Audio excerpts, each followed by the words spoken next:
I've worked the night shift at a small gas station for years now. 90% of my nights are uneventful, boring, quiet, and predictable. But the night I'm about to tell you about is the reason I still avoid late shift. It was a Thursday.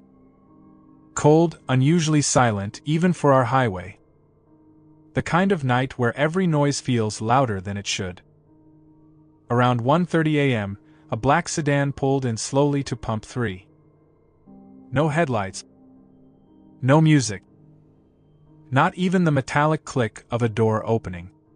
Just stillness. At first, I thought the driver might be asleep.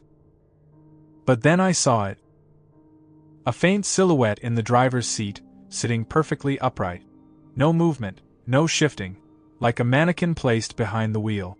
I pressed the intercom. Pump 3, you can prepay inside. Silence.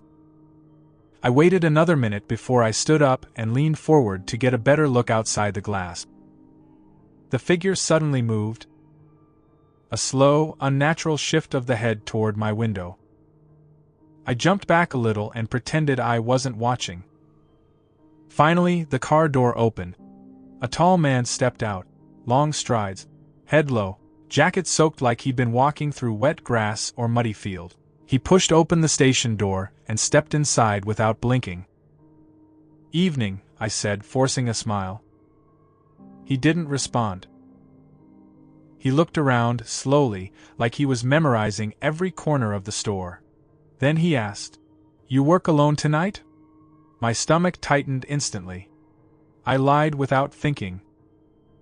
"No, my manager's in the back. He doesn't talk much." The man looked toward the hallway leading to the back office. He didn't smile, but something in his expression told me he didn't believe me.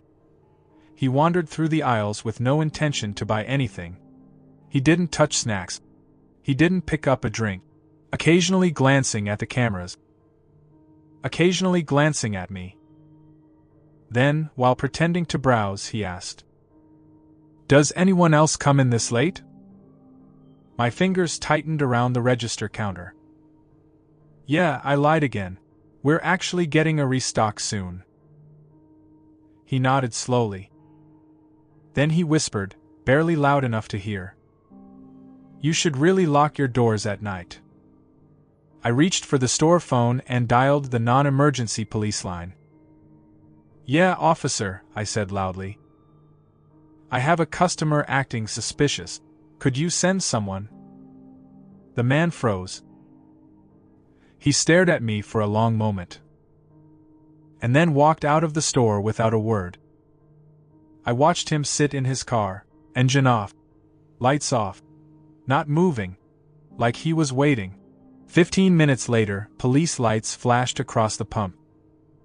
But by the time the patrol car reached Pump 3, the black sedan was gone. Days later, we got an email from police. They had found the same sedan abandoned in a service ditch.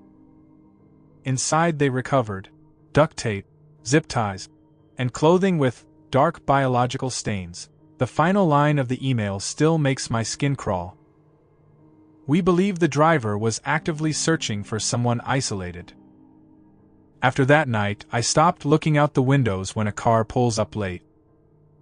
And I still don't know whether he left because of the police, or because he realized I wasn't the easiest target.